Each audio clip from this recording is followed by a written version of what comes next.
And real quick, just to introduce everyone else on the call from Urban Homeworks, we've got Emily Lassiter, Urban Homeworks, Lydia, it's just Lydia, Paul, and then Ash. We're all from Urban Homeworks. Paul, Lydia are going to be managing, letting people in, making sure everyone's muted.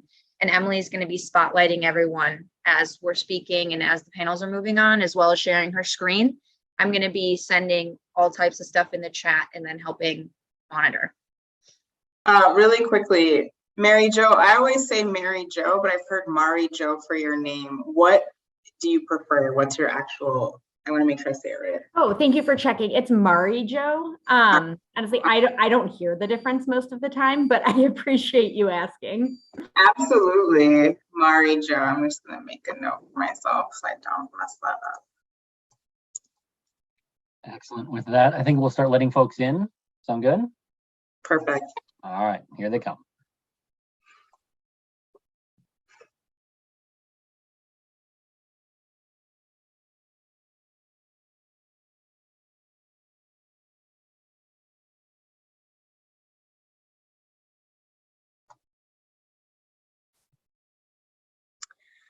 All right, good morning, everyone, and welcome to this month's Urban Homework Spotlight.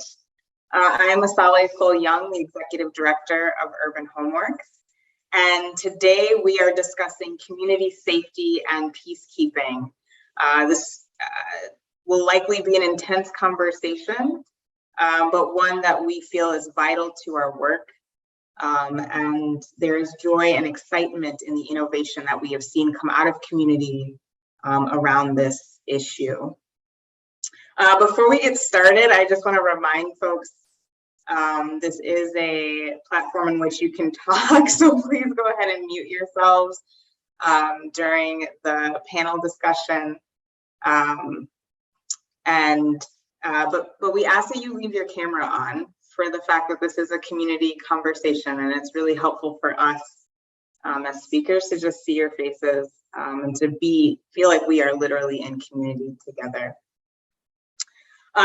With those notes, my team will put that reminder in the chat, and if I missed anything, they'll also add those pieces as well. So thanks for that, y'all.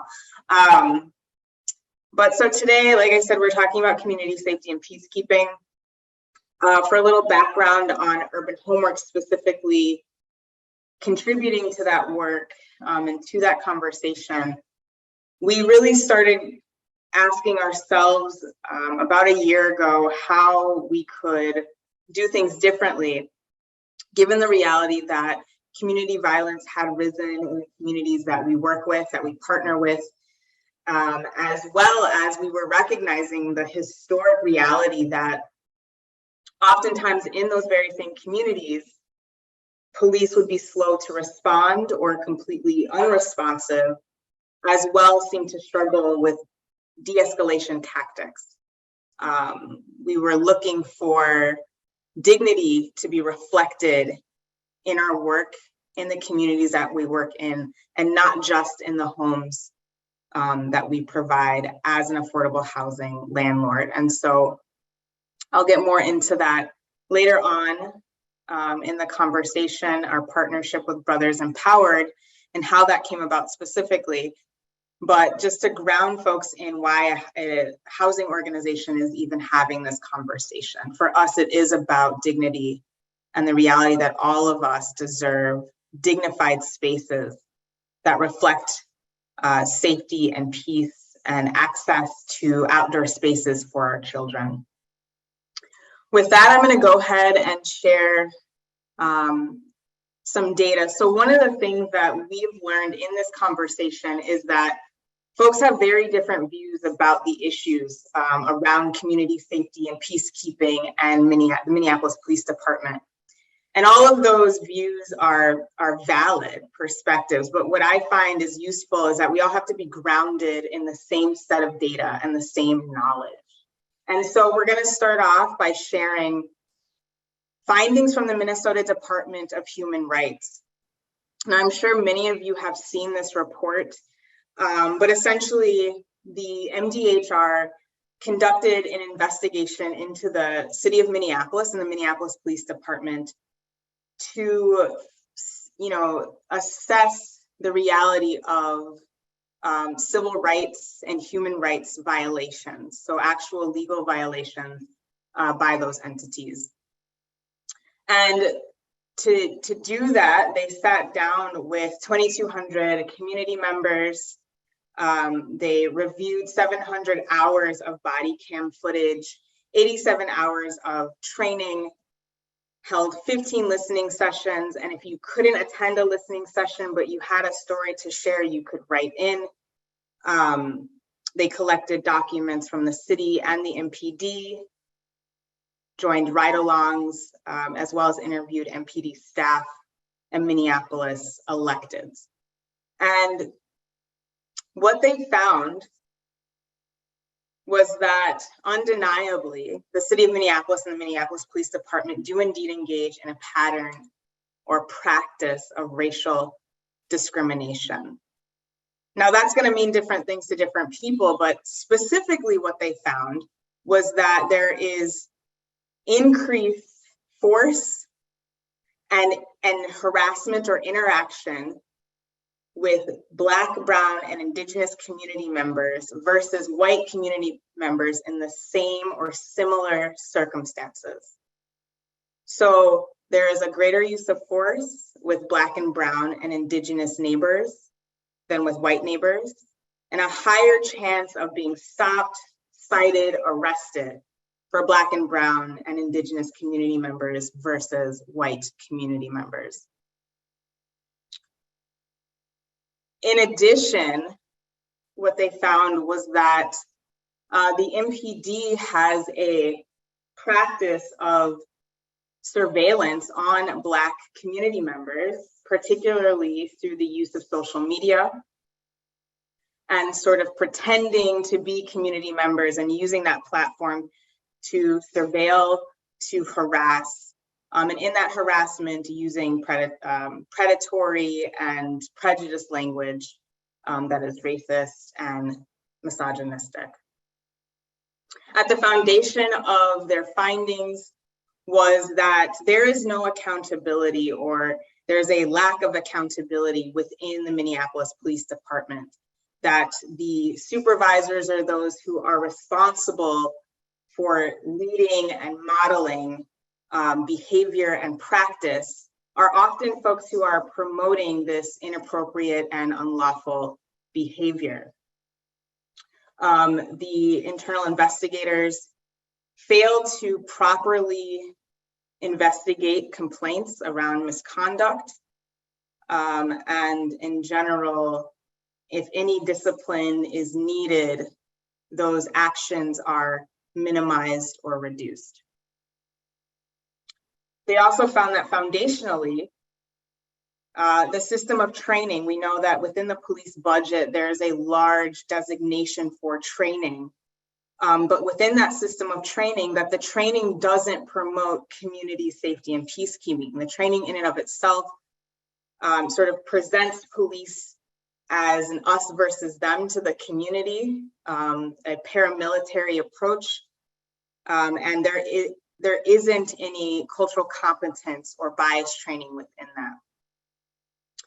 And so what the MDHR found is that unless there is transformational cultural change, so addressing the foundation, addressing the root of the Minneapolis Police Department practices, that anything done to reform that department will be ineffective.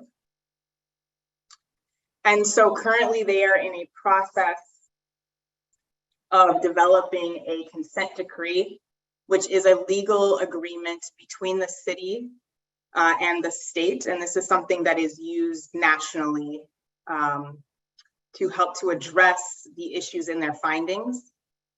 And they're looking for community input into that process and hoping to have this agreement created by September 1st. And we'll get into that as well a little bit later.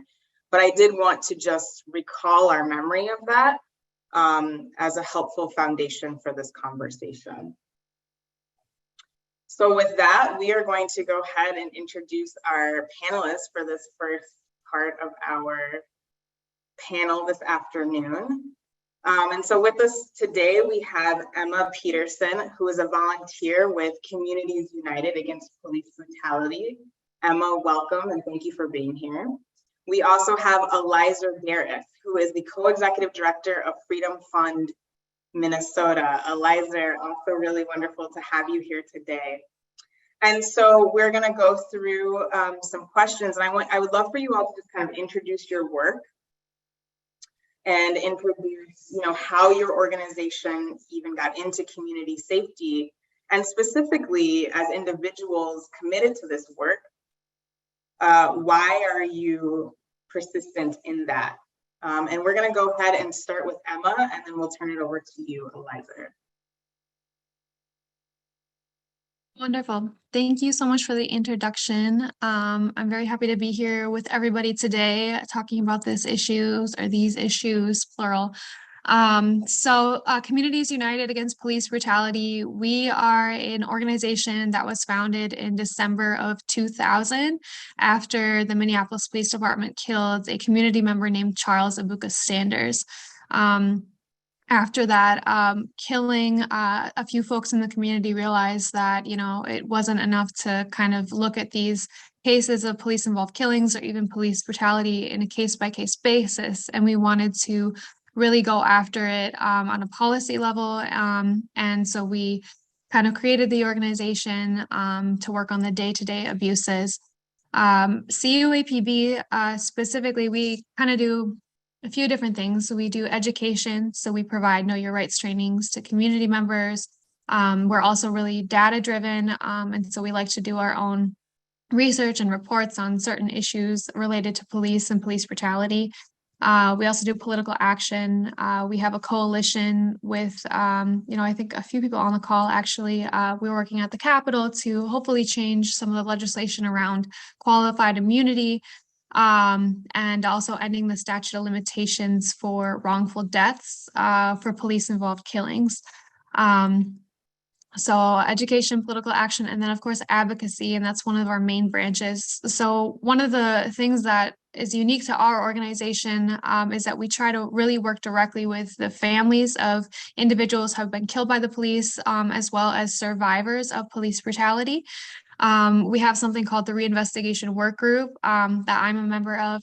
And so what we do is we look at police killings in the state of Minnesota. We look at all the available evidence in that case. We work with families, we interview witnesses, we do our own measurements and research, and we try to help families learn the truth of what happened to their loved one, because often they don't actually know.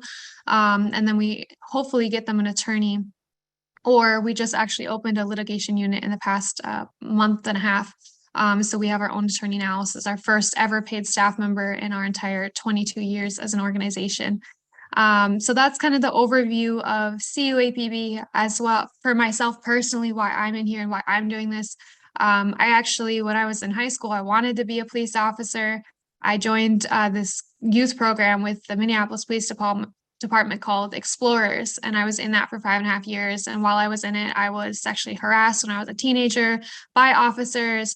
I witnessed racism, sexism, xenophobia, and then when I made complaints about it with my sister, we were retaliated against by the officers. And so since then, we've been kind of speaking out about our experience, but also joining CUAPB and kind of the movement here in the Twin Cities. We realize it's much bigger than what has happened to us, and we see how the systemic issues in law enforcement kind of fed into our experience, and we're trying to use that to kind of uplift other people's voices. So that's kind of why I'm doing this, and why I'm in it for the long run.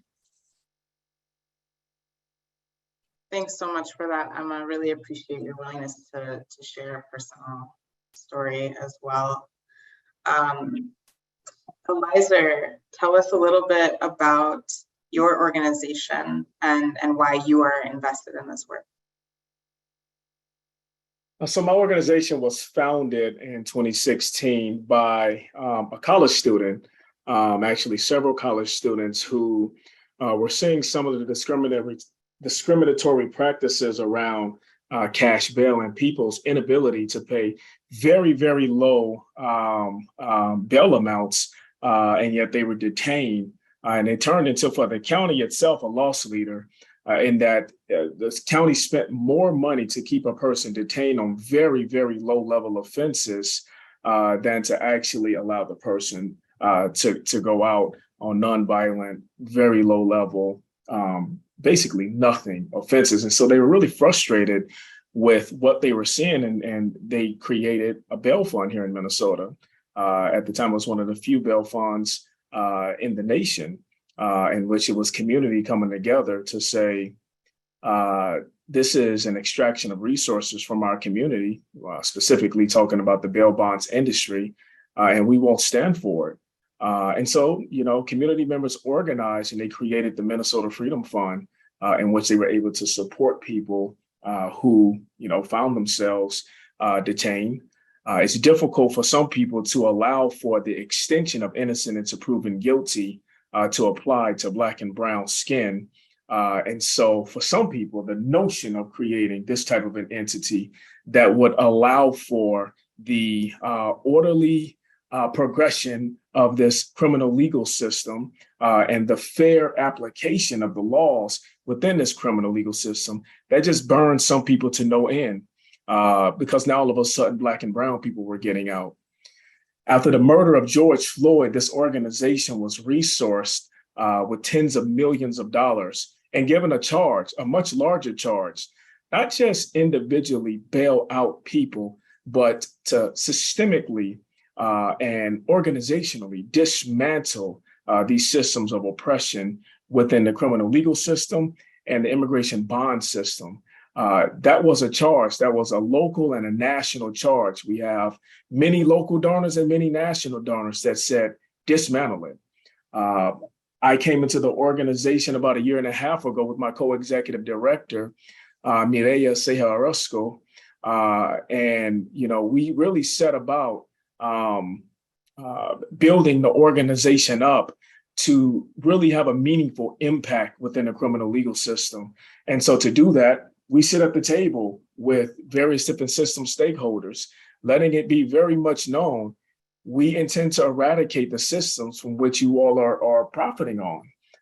And if we can't get the policymakers to work with us, well, then we made a determination to get involved in the arena of politics and to work to get those elected who would pass policies, who would pass laws, and who would operate within procedures that was more holistic to our community. When we're talking about public safety just isn't extended to white people, right? Public safety also is extended to my community, the brown community, right? Other communities as well. And what does public safety even look like, right? We're helping to reimagine even what public safety looks like. When we're talking about mutual aid and mutual support, one of the things that we do when we bail out one of our clients is we look to see what additional needs may they have, whether it's chemical dependency, whether it is housing, whether it is employment. We literally created a department within our organization called post-release. And, if our clients want to access our post-release services, then we do that. Now, we don't predicate bailing you out on whether or not you're going to participate in post-release. If you need support, we're here to support you. We're a community-based organization, and we're going to provide the support that is necessary. Now, will those extracting entities do that? No. Will the judicial system do that? No. Will any of the bail bonds industry organizations do that? No, they won't do any of that, right? But we will, because we live within the community. We have a vested interest in seeing a thriving, cohesive, loving community, and that's what we're actively fighting to create. That vibrant community. Awesome. Thanks for that, Elizer. Really appreciate that charge and your ongoing work. I'm curious for you specifically, as we've seen the numbers of police decline really since 2020 and the murder of George Floyd, how has that impacted your work and the numbers of folks coming to you for support? I mean, well, within my organization, we're not seeing a dramatic abatement of people being detained. And as a matter of fact, we're seeing yet another rise in the jail populations. And so they seem to be doing a pretty good job of getting people locked up and getting people detained. So I don't know. I haven't seen a market difference at all. People need to keep in mind that law enforcement don't prevent crimes, right? They respond after a crime is actually committed. What prevents crime is community wellness. It's programs, it's investment within community side health and wellness, whether we're talking about access to chemical dependency services, housing, right? Those are the things, those economic factors are the things that's going to have a much greater impact on crime prevention than someone who shows up after a crime has already been committed, where the person has already been victimized. And so, and what we're also seeing is a very low solve rate. And so not only are they not preventing crimes, but in many instances, they're not even solving crimes. And so our best defense is actually going to be a community side defense, which is what our organization has thoroughly been investing in. We are investing in other brother and sister organizations that exist specifically to fill some of those gaps. Well, we want to support them to be able to fill those gaps within 2022 and 2023. That's a strategic priority of ours, is to support other organizations to force multipliers to do this work. But police ain't solving no crimes and they ain't stopping no crimes. So I don't know what the difference is. I haven't seen much of a difference. That's fair. Thank you. And to that point, Elizer, and you as well, Emma, I'd love to hear about your partnerships and the ways that you've seen your work impacting community. So who are you working with? Who are the community partners that you prioritize as a part of your response? And how have you heard, what have you heard from the community as to the impact of your work? And we'll go ahead and start with you, Emma, for this one. Sure, yeah. So some of the other organizations that we partner with are a lot of the other, I call them movement groups. So there's Families Supporting Families Against Police Violence, which is a very recent organization started by a woman who had lost her fiance to the St. Paul Police Department. We also work with CARE Minnesota, the Council on American and Islamic Relations, very closely. Racial Justice Network is another partner of ours. And I know there's a few more that I just can't think of at the top of my head.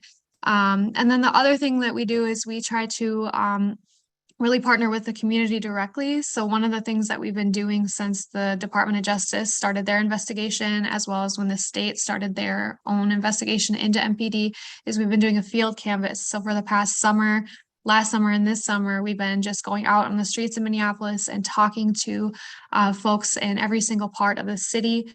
We have collected around over 2,000 experiences from community members of their interactions with the Minneapolis Police Department. And we've been trying to give those to these investigations to both the DOJ and the MDHR. And we've been working closely with those two organizations as we've been collecting these stories and these experiences.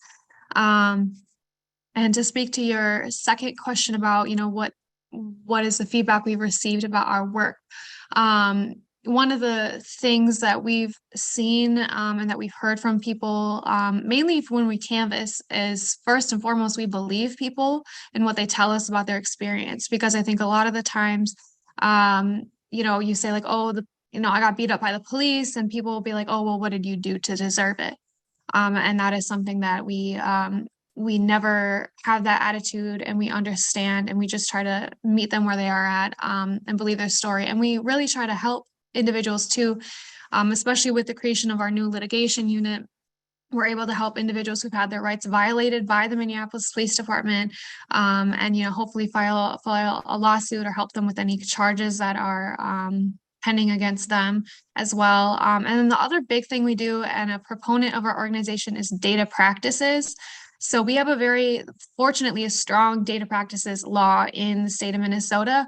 However, the city and the police department do not frequently comply with the law on data practices. So we have filed, I believe, at least 3 lawsuits for them not releasing data when they are supposed to.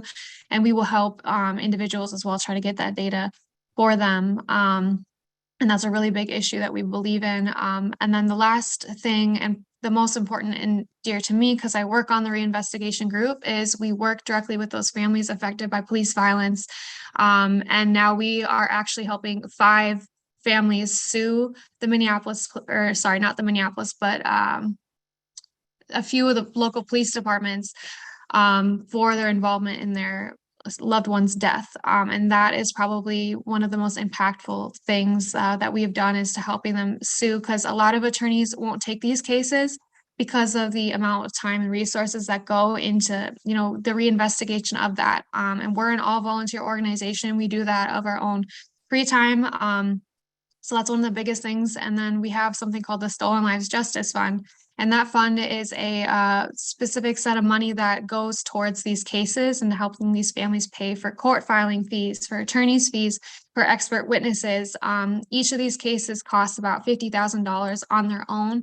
And so we try to support these families as much as we can with that money. And we're also trying to be strategic about how we're approaching some of these cases.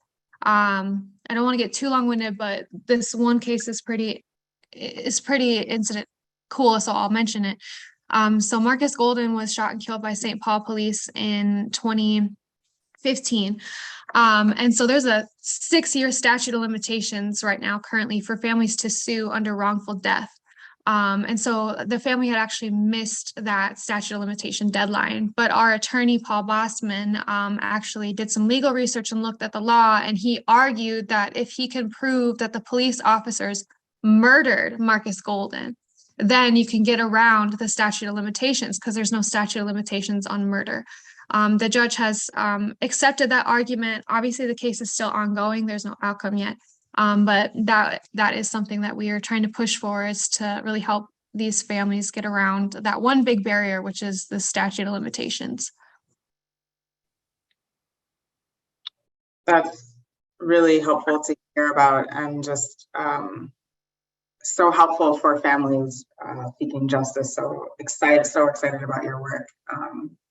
And thank you again for being in this fight. Elizer, same question to you. Share with us just who you like to work with as an organization to help you partner and grow the reach of what you do, as well as community response to the work you've been doing since 2016. Yeah, we work with a lot of national partners and a lot of local partners. I mean, everyone who Emma named, including Communities United Against Police Brutality. We have actually a really deep partnership with Communities United Against Police Brutality. Heck, I was just on the phone with Michelle yesterday. And so we have a lot of really intricate relationships. Many of the staff that work for the Freedom Fund right now, we come from an organizing background. I was with the ACLU of Minnesota for 3 years, coordinating the Smart Justice campaign, for instance.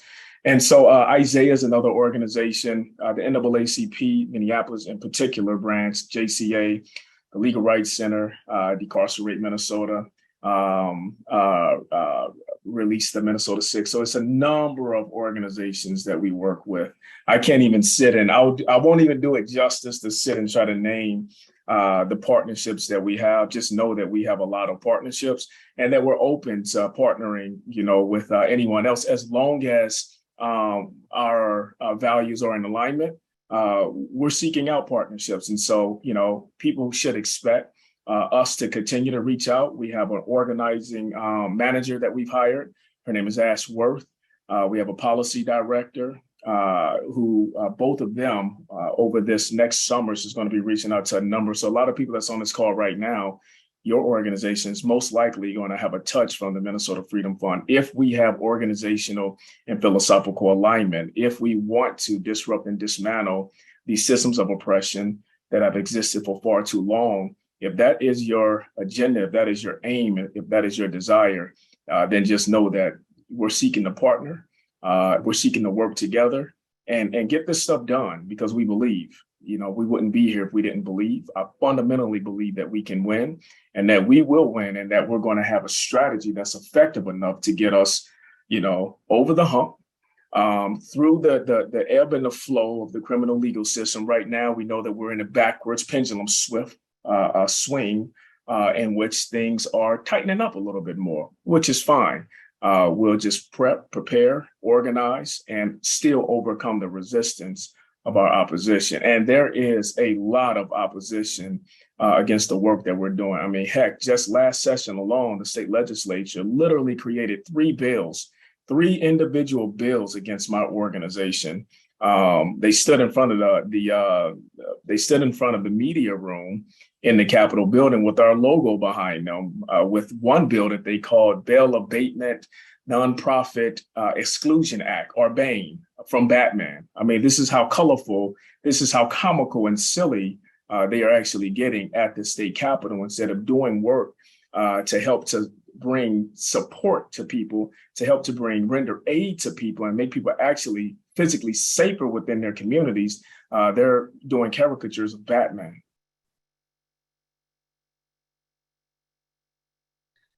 That's really neat.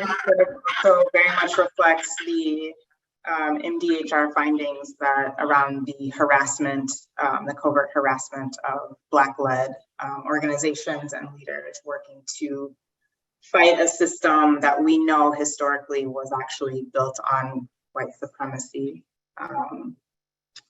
and the catching of slaves. And so capitalism is showing its true colors again.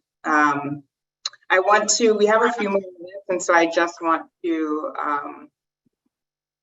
you started to get there, Elizer, but I want to kind of drive us into the hope of the work that you all are doing.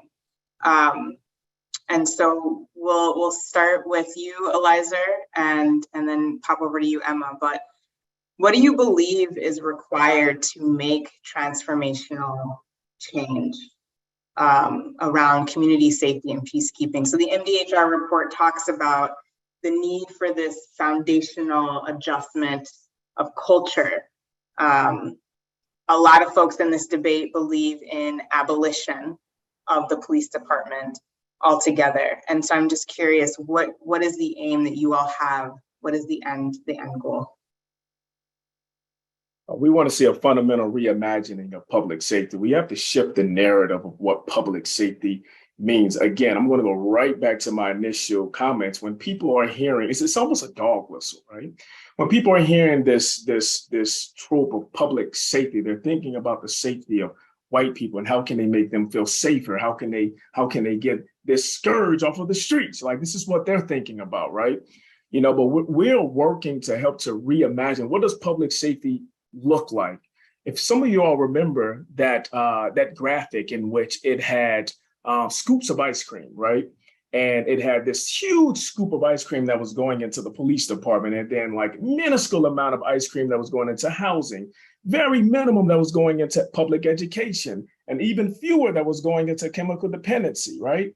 And so what we're saying is, how does that make sense for us? How does it make sense to have such an imbalanced budget passed? How does it make sense to have people who are pushing policies and laws that don't benefit our community, right? Why not just step? So what I believe is that we have to step into the fight. If you cannot change the policies, you change the policy makers, who will pass policies that is more conducive to the health and the wellness of our community. And putting more police officers on the streets to respond after crimes have already been committed or allegedly committed, how's that making us safer, right? How's that making us any safer? We know the number one contributors to reducing crime and violence within our community. We know what these are. They've been well studied, well vetted. We know this. And so why not do it? And so I believe in the power of organizing. I believe in the power of the ballot, right? Some people may disagree with that. They can disagree all they want. I'm not one who believes in sitting on the sidelines, pontificating and having an intellectual discussion about what could be. No, what can we get done? And so we got to organize. We have to mobilize. We got to get stuff done. Like, I don't want to sit and have intellectual conversations and feel good about myself on the other side of the conversation. No, what can we get done? And I believe that we can win. I fundamentally believe it. Otherwise, I would be doing something else with my life. We can and we will win in our lifetime. I don't want our children picking up some of these same battles that have been waged for decades or centuries within this country. I believe this is a generation that can and will end some of these battles. And so that is my hope, to answer your question. I'll shade of that. I'm gonna let you wrap this piece up with your thoughts. Wonderful, thank you. I couldn't agree more with you, Elizer. I'm gonna expand more on the whole police do not prevent crime thing, because I think that is really central to the issue. But mainly I think it's central because it speaks to this myth that we have about policing in the United States, that police are there to protect us and to prevent crime. And this whole idea goes back to the 1960s, right? We just had the civil rights movement. We had the policing profession was under attack because not only was the racism being exposed and the violence and brutality, but on the other hand, there were social science researchers in the 1960s that you're talking about, Eliza, that came out and said police actually don't prevent crime. What causes crime is poverty and deprivation of our communities. And so the policing profession was in a crisis mode. It was like, okay, how do we reimagine ourselves and how do we sell ourselves to the American public so we don't lose our profession and our career? And so what they did was something called proactive policing. And so this is things like stop and frisk. These are things like community policing, where they think that they can go out and proactively prevent crime by, sending a bunch of officers to hotspot areas where there's crime in the city. And they do this type of thing. So we have this systemic inequality and racial discrimination is now literally built into our system of policing. That's just not even mentioning the fact that, the roots of policing was slavery and slave catching, but just literally just in the 1960s, they built it into that system. And so what I see and what my vision is I want police to simply actually be reactive. I think that they need to respond to crime. And they need to write their reports and they need to do their investigation, and that's it. They need to actually do their job, because that's what we're hearing from the community right now is they don't show up. And if they do show up, they're an hour late and they have an attitude. So that's kind of what I'm seeing for policing. And I think when we're talking about community safety, it's exactly everything that Elizer said. We need to start funding our communities. We need to fund education, housing, employment. Those are the things that we really need to hammer home when we're talking about community safety. And we need to really shift that myth about, unfortunately, don't get me wrong, I love my crime shows like Criminal Minds and SUV and stuff. I grew up on that, but those things I think really do some damage when people have this idea about, this professional law enforcement officer that's going to, help you with your case. And, our criminal justice system is equitable and just, and the reality of it is not. So I think that that's one of the things that we need to really combat here in the state of Minnesota. And then obviously one of our biggest barriers to holding law enforcement accountable is qualified immunity. And that is definitely a long-term goal we're going to have to work on, because the police lobby in this state is incredibly strong, as Elizer can speak to with what happened at the Capitol. I'm sure they're behind a lot of that. So ending qualified immunity legislation, getting that out there, that's kind of our long-term goals for what we're seeing down the road. And but I agree. I agree with Elizer that it is possible. I likewise wouldn't be here if I didn't think it was. So, but it's a long-term struggle here. And just I want to circle back around to the report and to potentially MPD going into an agreement with whether it's the feds or whether that agreement is going to be with the Minnesota Department of Human Rights. Other cities have been taken over by state or federal entities, and they have found themselves. I want us in Minneapolis. I want us to learn lessons from Ferguson and Baltimore, right? I want us to be very conscientious and involved in the implementation of the agreement, right? Community has to be at the table. We're partners in this. It directly impacts us, right? And so we cannot and should not abdicate our responsibility of really monitoring the creation, the enforcement, and the measuring of how that agreement is handled between whether it's the feds or whether it's the state, because we've seen two major failed examples of that, and that's Ferguson and Baltimore. And I do not want us to repeat that. And so I just wanted to just double back around to the report. and make sure that we really bring our voices to the table when the agreement is finally hashed out, and really be involved in monitoring to make sure that it is properly enforced. Because to Emma's point, one of the things that the Ferguson Police Department has done in order to just kind of thumb their nose at the agreement that the city entered into with the federal government was have just an incredible slowdown, an incredible slow responses to crimes, right? I mean, incredible, it's shocking, right? And they're still blatantly doing it across color lines. On one side of the street, the response would be like this. On the other side of the street, an incredibly slow response, right? And it's very intentional. And so I want us to be at the table and really monitor how the agreement is rolled out and implicated in the Twin Cities. Absolutely. And I mean, folks can even get involved in the creation of that agreement, which I also encourage people to do. And I believe there's a link in the chat for how you can be a part of and contribute to that conversation.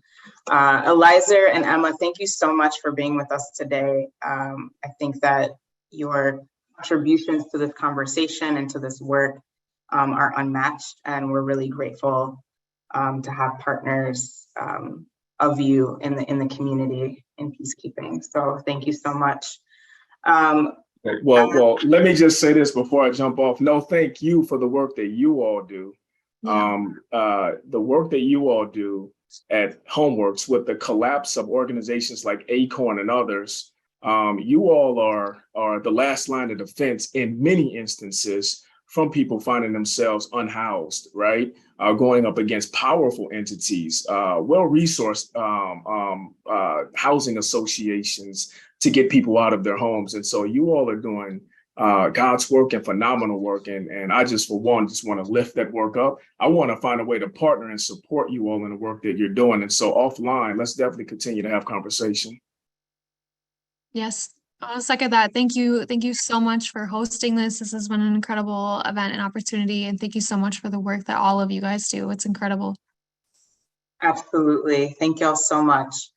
And so with that, we're going to go ahead and transition to the second half of our spotlight. And we are going to invite our guests, Mari Jo and Charles Caine, up to speak with me.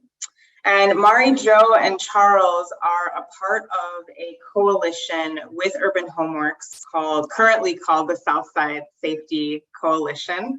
That was formed officially earlier this year in order to pool resources and collaborate around the Chicago and Franklin area around community safety and peacekeeping. All of us are invested in that area, and again, bringing dignity to not only the housing in that area, but also the neighborhoods and people's everyday existence in that space. And so that's how the coalition came together. I think, are we waiting to pull up Charles here?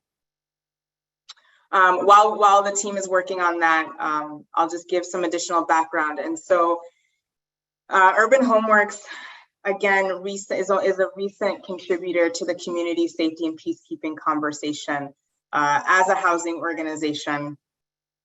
In 2020, we started working specifically with Charles and Brothers Empowered in partnership on their community engagement initiatives, specifically in 2020 when folks were, because of the combination of things going on, folks were finding that their access to food, access to resources was even more limited, recognizing that we work in food deserts, we work in places where access is already limited.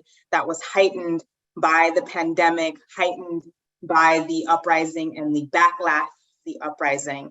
And so Charles is one of our residents and has been a partner to the organization for a number of years, and someone that I consider a good friend and a partner in this work. And so we sat down together and we were like, what can we do to change the narrative and have an impact on folks' access, specifically right now.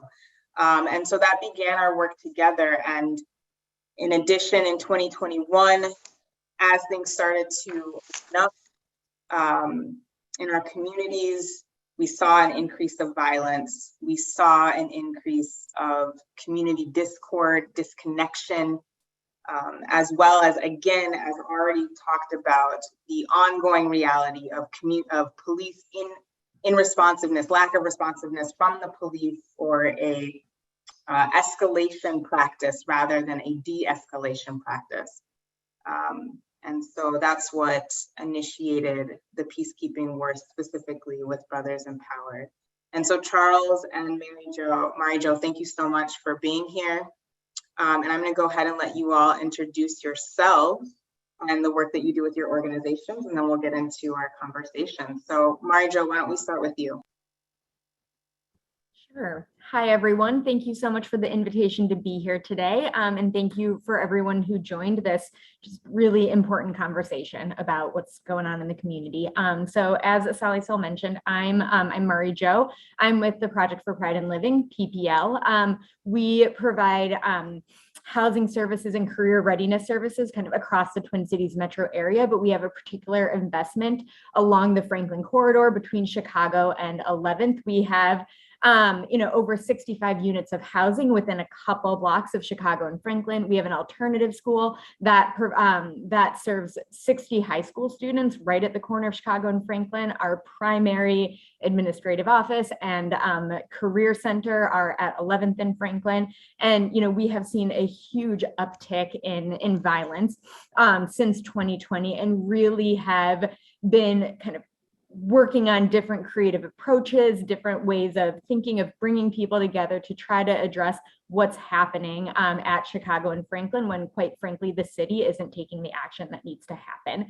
And so we were able to connect with Brothers Empowered, with Urban Homeworks, with the other folks in the Peacekeeping Coalition last year, towards the end of last year, to really put our heads together around what can we do to, if we pool our resources together, instead of each of us doing different things, different approaches, how can we pool our resources together and really have a comprehensive, smart, strategic approach to supporting this community. Great, thanks so much for that, Mary Jo. Charles, tell us about Brothers Empowered and your work in the coalition. Hello, everybody. My name is Charles Caine. I'm the national president of Brothers Empowered. We're an organization that, started based on the lack of pillars within the Black and Brown community. And when I mean lack of pillars, meaning lack of leaders, lack of men in the community that was in leadership, investing in the community, in the lives of the women and children in the community, the lives when it comes to, education, economics, and, politics, etc. So we realized the crisis and why that was, there's so many reasons, right? And we wanted to do something about it. So it was basically being, men in the community, giving back to the community. We focus on health and wellness, youth empowerment, community safety, community outreach, and economic development. We call it our five-fold ministry. These are the things that we focus on to empower and to engage and to enhance our community. We have been doing safety work we've been around for 8 years. 2 weeks ago was our 8-year anniversary. We've been doing safety for 6 of those 8 years. Just started off just doing events in the North Minneapolis area. And then we recently, with this partnership with the Southside Coalition, the Urban Homework PPL, and some of the other partners is involved in the Southside Coalition, witnessing the urgent need in our community of something, more in depth and structural, we created a model, our peacekeeping model, to just combat some of the crisis that was going on in the community with crime, mental health, and, desperation within our people, trauma and grief. We've been doing it with Urban Homework and Southside Coalition in the community over South Ventura Village for 9 months. We implemented the model and it's been working pretty well. Our youth empowerment program is evolving. It started off as just a group mentorship program with boys that are in our community, boys that we raised up, that are successful young men right now. Probably 96% of them are working and active in school and in sports. We raised these boys up. None of them are active in any gangs or cliques. So the youth empowerment which started off as just a group mentorship to give young people a more positive alternative to gangs. So our group mentorship we identify that group mentorship gives young people a positive alternative to a gang or clique, because a gang or a clique is group activity. So many of us have a background in the streets. I know when I was in the streets with my clique, that was the closest thing I had to a brotherhood and a family. Everything we did together was a group activity. So we kind of, provide the same type of structure and outlet for the boys in our program, where you got the big brothers, you got your peers, and you got the ones under you. So it's an accountability system that, allows us to grow and build from each other and do activities with each other, whether it's giving back to the community, doing outreach, social engagement, or just having a good time at Buffalo Wild Wings or going bowling. We use every moment as a teachable moment and give these young men a hope to see positive Black men that are doing something and investing in their lives. Like I said, it's evolving to, we're looking at building a youth empowerment construction training program, which would be a 12-week construction training program, where we'll be working on many homes to help with the homeless crisis. And also out of that construction training program, we're looking at transitioning into the Youth Empowerment Center, where we'll have other trade programs like construction, culinary, automotive tech, audio, video production, theater, sports, and things of that nature. Our health and wellness initiative, we have health and wellness products under our line, Powered to Win, like our sea moss products and, essential oils, CBD products, just to, provide a safe, natural alternative of health for our community members, residents, and etc. We also have a food bank that we do to help with the food crisis in our community, the Empowerment Food Bank, which we partner with PPL and Genesis Church and High School of Recording Arts and Zion's Baptist Church and North High School. It's a traveling food bank, so we travel every week doing it at different locations, but it just helps us to provide good food, organic food from Trader Joe's to community members to help supplement for some of their food lack and things of that nature. That's perfect, Charles. Thank you so much for sharing all that you all are doing. And I know that Katie has popped your website into the chat so folks can check out the abundance of community investment that you all are making through that channel. I would love to go back to our community safety work conversation and really just, both of you have personal investment and engagement into this work. And so help us understand, Mari, Joe, and Charles, from your personal perspective, what it is that drives you to this kind of work and keeps you engaged. And so Mari, Joe, I'm gonna go ahead and start with you. For me, it's all about the families that we serve. We have, like I had mentioned kind of from the beginning, we have 65 families or 65 units of housing kind of right around Chicago and Franklin. And, I've had the privilege of working with PPL for 11 years now and being in our families' lives, met some of our families' lives for, 9, 10, 11 years. And our families came to us in 2020 telling us about their experience, telling us that they are living in fear. They're afraid to go to the park across the street. They're afraid to go to the playground right outside of the door of their buildings. They feel trapped in their homes. They can't go to the store. They don't feel comfortable. They don't feel like they can send their kids to school because they don't think that their kids can get safely to and from the bus stop. That is going back to AsaleSol's words, right? That's not dignity in housing, right? PPL's mission is based on dignity in housing and finding stability in housing so that you can move forward with other things in your lives. You don't have to worry about your housing anymore. And our families weren't living that, right? Because they were so worried day in, day out. Am I going to have a bullet come through my door? What is my kid going to encounter when they walk out the door?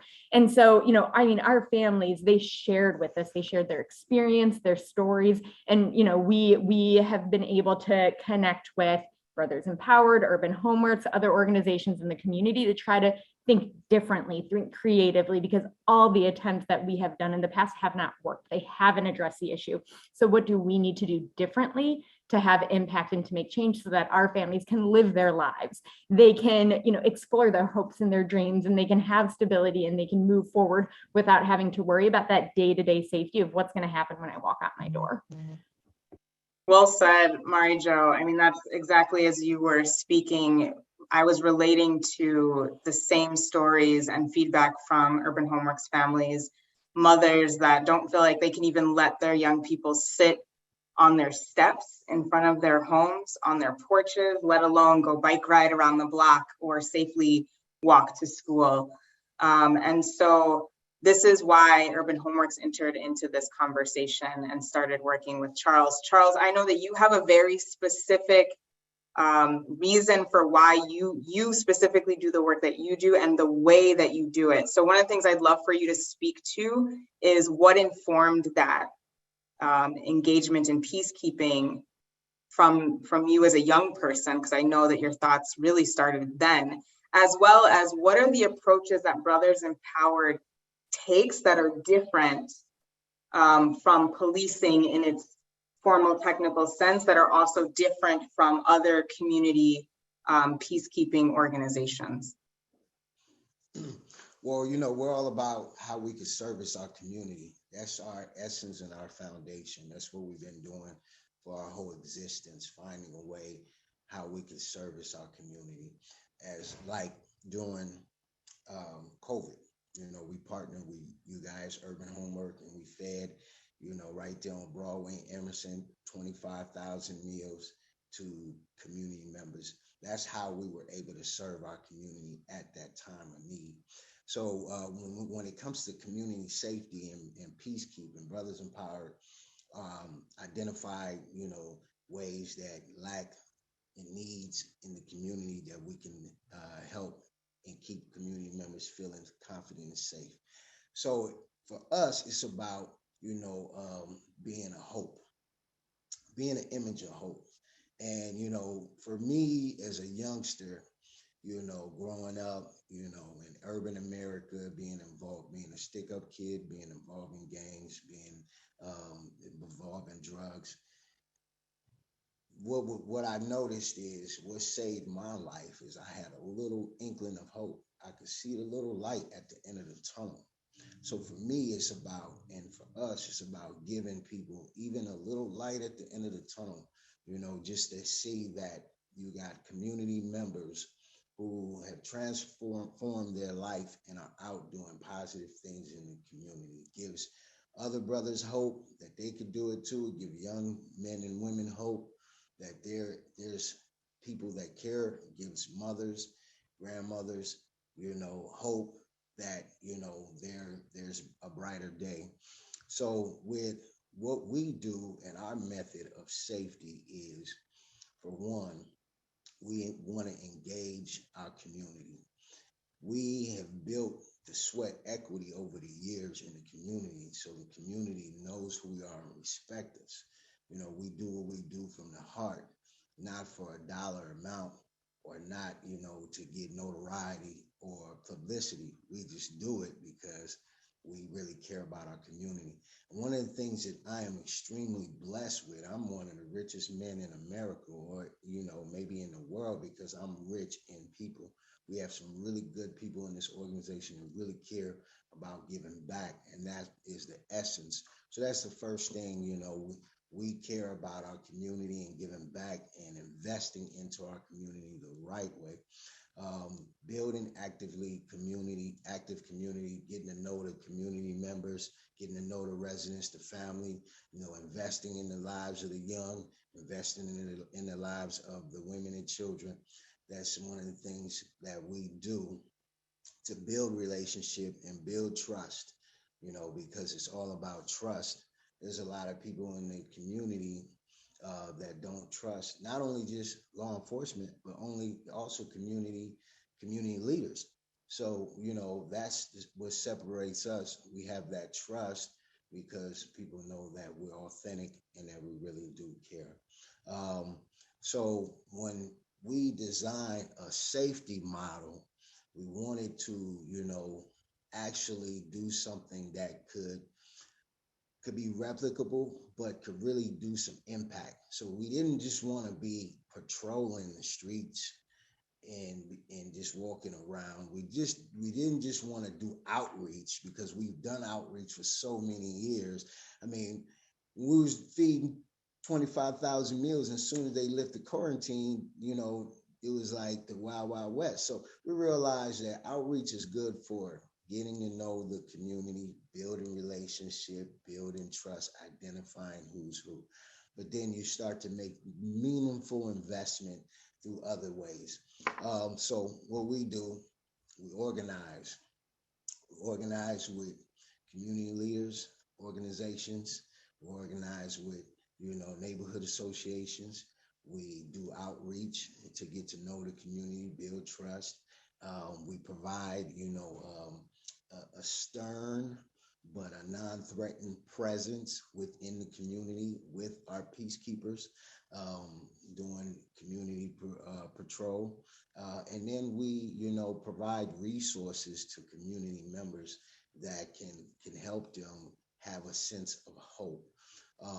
And also we are doing trauma-informed care as well, being there to help, those who are dealing with grief and trauma and losing a loved one, or witnessing, a loss of a loved one, or dealt with police brutality.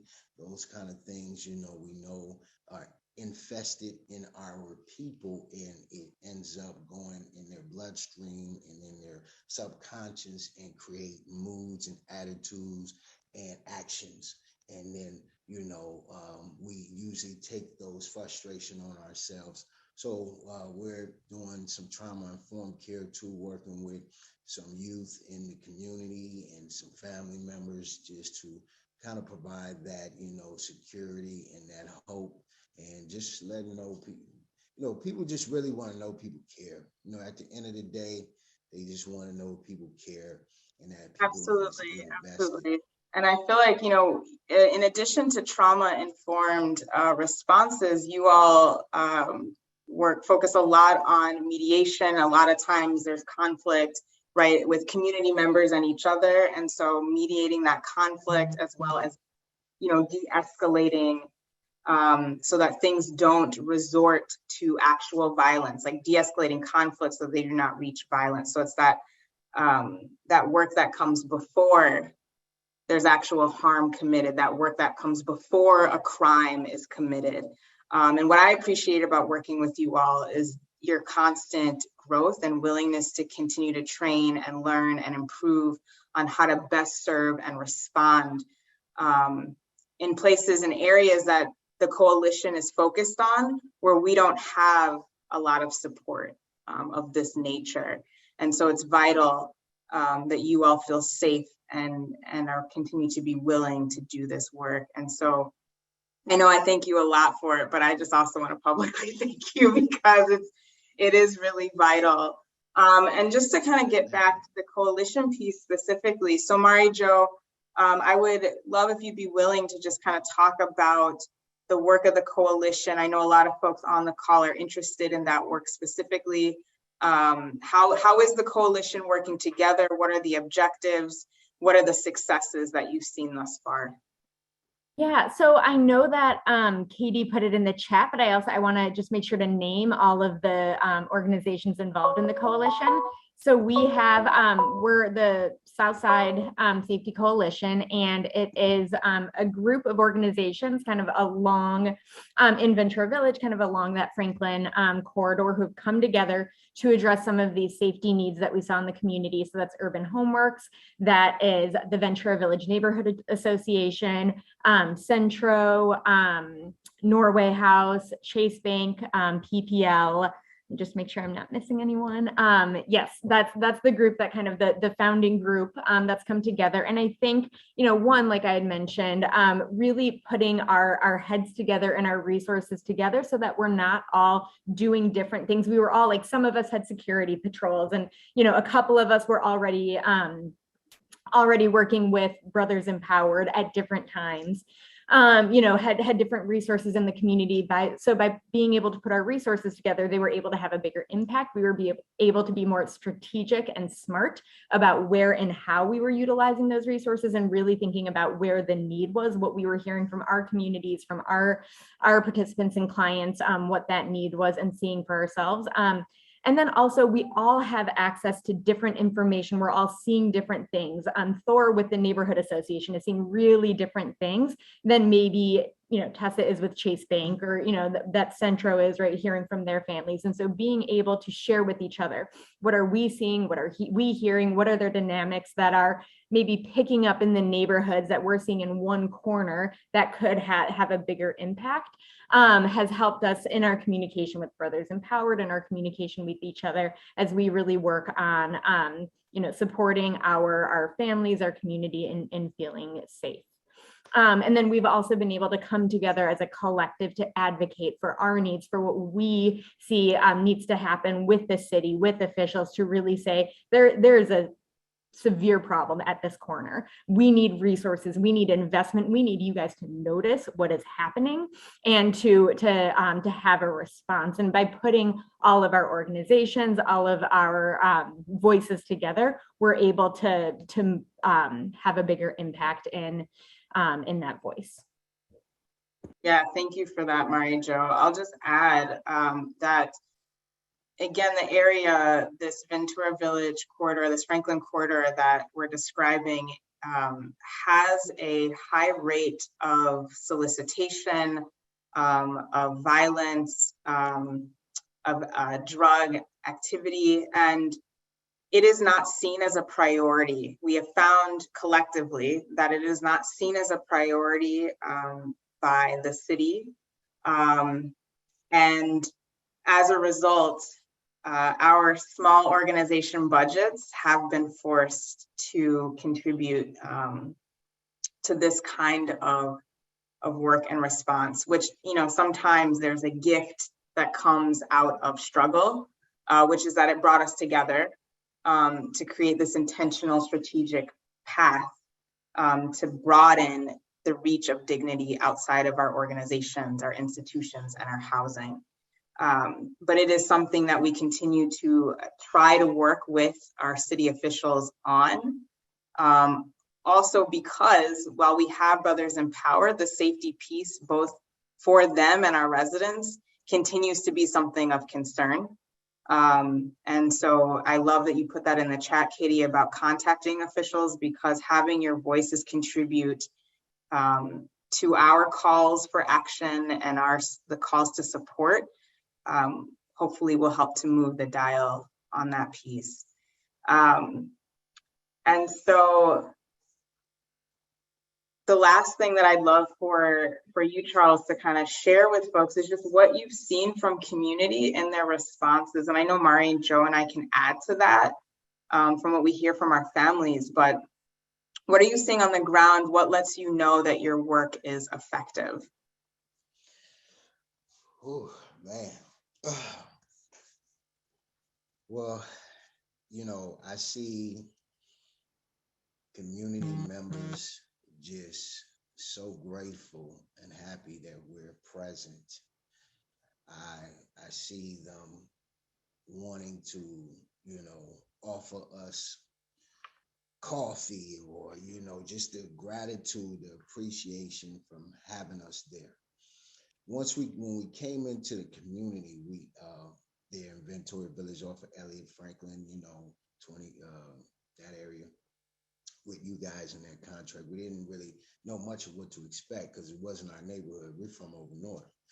But instantly what we saw is that, you know, the respect, you know, even from the doughboys, from the hustlers, you know, they just gave us that respect and, you know, kind of moved around when we were there.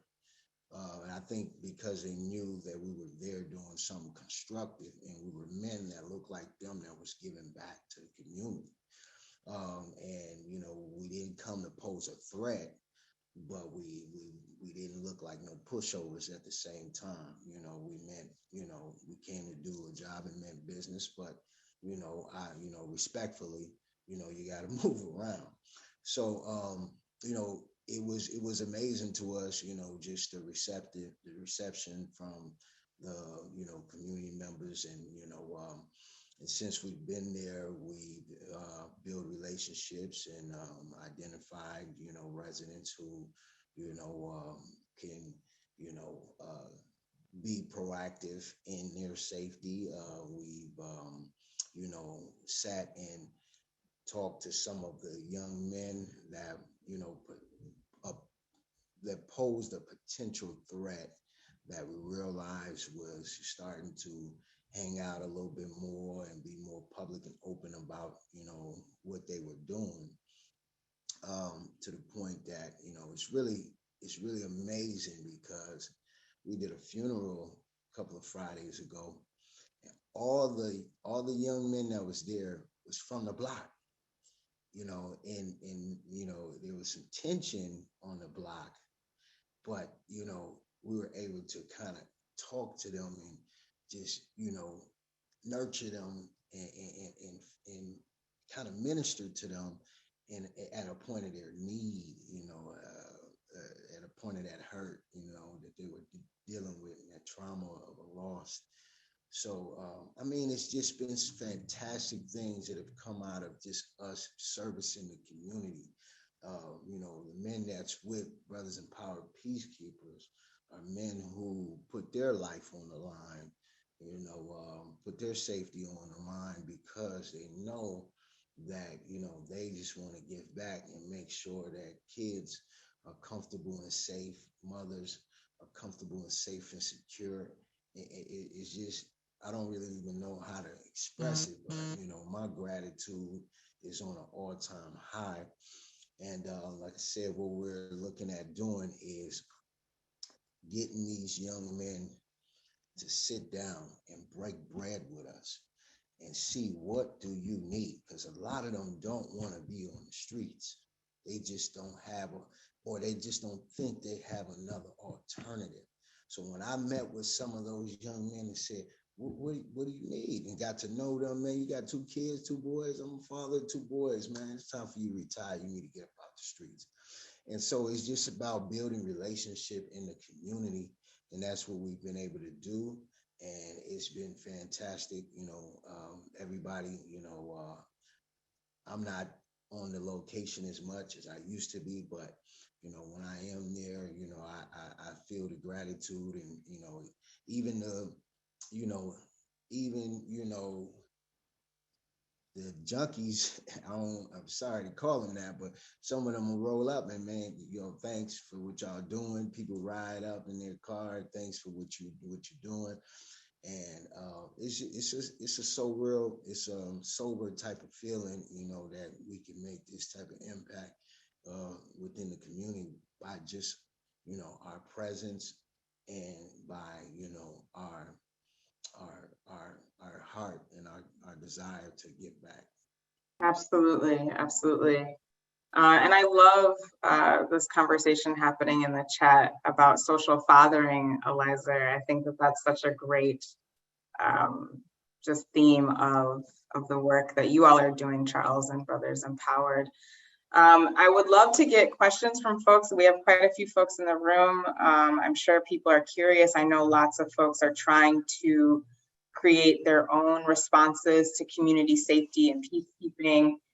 So please pop questions in the chat. Charles, I'm also getting feedback that folks can't hear you all the time. So just ask that you speak more directly into your mic, wherever that is.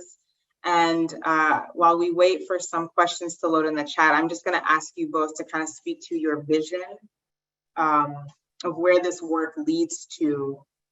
And I'll just say that, I'll just share that for Urban Homeworks, it's really any of the work that we do in the housing space and the peacekeeping space. It's about creating responses that allow us to not be working forever, right? The sustainability is not in there always being work. That is not our drive. Our drive is in working hard now so that we can move on to other things. And that is reflected in our work around safety and peacekeeping, as well as affordable housing. And I'd love to hear, Mari Jo, we'll start with you. What is your vision? Where do you see this going? Yeah, I mean, similarly, AsaleSol, I think you put it really beautifully, is that right there isn't a need for PPL to, you know, to be doing this work and to be sort of in the middle of this. But I think also, right, that our families can live safely in community, and that housing is the last thing that they think about, right? They have that stability. They can really focus and you know, give their children and give into their children and you know what they need, focus on their dreams and their goals and their hopes, and they choose to live at Chicago and Franklin because that is their community. That's where they want to be, and that it's not a last resort. It's not a fallback. That is where they want to be there, building community with their neighbors, and that is the vision that I have for our community right on that corner. Thank you so much. Charles, what is your vision? What is the hope for your work? Well, our vision is always to impact the youth and bring hope in the community, to make the environment more safer, and just to elevate our people. We want to create more leaders in the community that's invested into the community and feel a sense of pride about their community and about giving back to the community. It's all about the heart of a person, you know, and we just about making genuine people that really care about people and really care about investing in the people and investing into their community. Our essence is, if you're not giving back, you're not living the experience of life. So whatever way we are able to give back, if the world was a safer place and there was no crime, Brothers in Power would still find a way to give back to the community. If there wasn't no food disparities, if all the young kids didn't get in gangs, you know, there's still a way to give back in some capacity.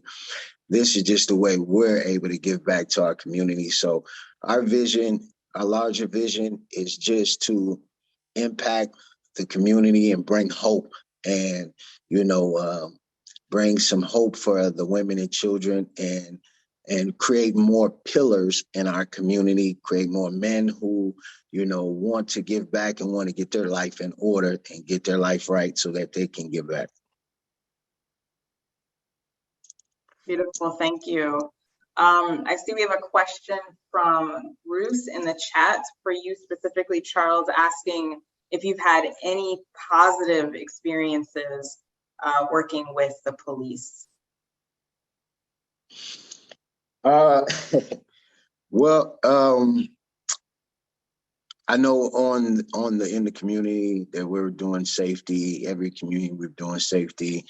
There has been, positive response from local law enforcement, just seeing us out there, and just being able to, wave us down, or if an incident happened, to contact either me or my safety director and check on us. There was a shootout where we had about 100 shells, 100 shots fired at that, over there on Franklin. And, it was pretty good to get a call, from, the inspector. Hey, you guys all right? I know you guys was out there today, but we had just left probably about 30 minutes or so.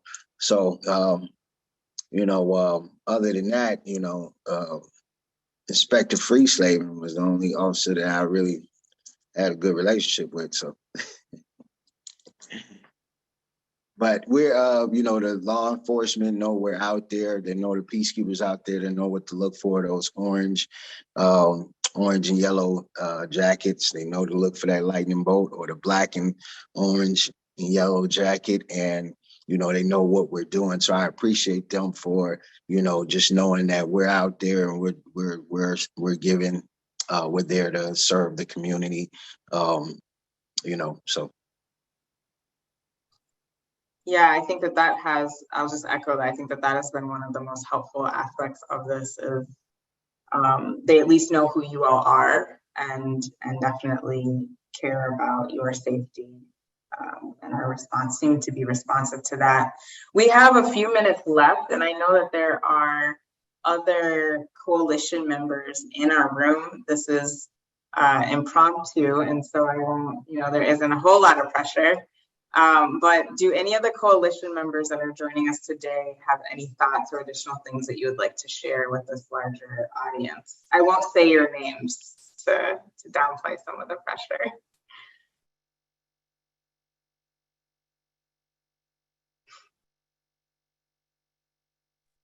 I'll say Jasmine's name.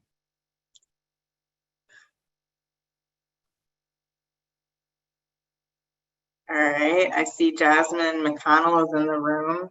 Jasmine is not a part of the Safe Southside Safety Coalition, but Jasmine, would you have an initiative that you'd like to share with the group? I don't have an initiative to share with the group. I'm here to listen to what we are doing here in the community for safety concerns, and how we can change the narrative of the police, and how we work together as a community with organizations, nonprofit, for-profit, and community members. So I currently work for Midtown Global Market as the general manager here, and we do have a lot of safety concerns here on Lake Street. And so I was offered to be a part of this conversation, or offered to listen to what is it that we can do as community members and as a nonprofit and for-profit business and partner owners to change the narrative and change the safety concerns we have here in the community. So I'm really invested in what we can do to partner with different organizations here, and how we can start to bring more safety to our community. Awesome, thanks for being here, Jasmine. Appreciate it. So we can go ahead and wrap. I'll just say that we are looking in 2023 to grow the coalition in that area to add groups to our work. And so we'll be sending out a form to collect community interest in being a part of what is already happening later on this year. And so really just want to thank all of our speakers, all of our guests today, all of you who have joined us. We're so grateful for your time and investment in this conversation. And we hope that you will continue to participate in these conversations, not only as listeners, but as folks giving feedback. As you hear directly from the community, it is vital that you use whatever time and resources that you have to reach out to our electeds and make your voices heard, and make sure that the voices of the community are being elevated with those officials. That is also part of the work of the Southside Safety Coalition. So thank you all so much. And again, thank you to Mari Jo from PPL, Project for Pride and Living, Charles Caine, thank you so much, from Brothers Empowered, Emma Pederson from Communities United Against Police Brutality, and Elizer, Darris, the co-executive director of the Freedom Fund Minnesota. We're so grateful for you all in this work and look forward to connecting soon.